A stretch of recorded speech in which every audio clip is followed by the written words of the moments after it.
కోడిపందాల జోరు, కొత్త అల్లుళ్ళ హడావిడి, పిండి వంటల గుమగుమలు.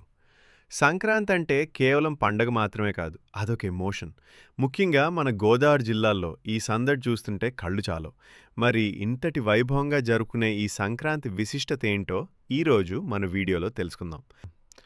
పురాణాల ప్రకారం సూర్య భగవానుడు ధనుసు రాశి నుండి మకర రాశిలోకి ప్రవేశించే పుణ్యకాలమే ఈ మకర సంక్రాంతి. అంటే సూర్యుడు తన దిశను మార్చుకుని ఉత్తరాయణ పుణ్యకాలాన్ని ప్రారంభిస్తాడు. అందుకే దీన్ని దేవతల పగలు అని కూడా అంటారు.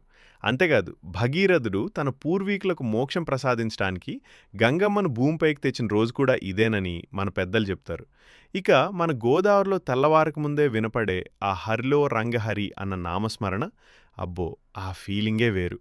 తలమీద అక్షయ పాత్రతో హరిదాసులు, రంగురంగుల దుస్తులతో ముస్తాబైన గంగిరెద్దుల సన్నాయి రాగం, ఇవే గదా మన పల్లెటూరి అసలైన అందాలు. గోదావరి సంక్రాంతి అంటే కోడి పందాలు లేకపోతే ఎలా చెప్పండి? బరిలో కాకి, డేగ, నెమలి ఇలా రకరకాల కోళ్ల మధ్య జరిగే ఆ హోరాహోరీ పోరు ఊరంతా ఒకే చోట కనిపిస్తుంది. ఇక ఇంట్లో అయితే అరిసెలు, నేతిబూరెలు, బెల్లంగారెల గుమ్గుములు నోరూరుతున్నాయి గదా. మన సంస్కృతికి, ఆచారాలకు ప్రతిరూపమే ఈ సంక్రాంతి.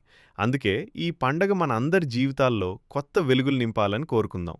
మరిన్ని ఇలాంటి మన ఊరి ముచ్చట్ల కోసం మన విలేజ్ స్టోరీస్ 99ని ఇప్పుడే సబ్స్క్రైబ్ చేసుకోండి.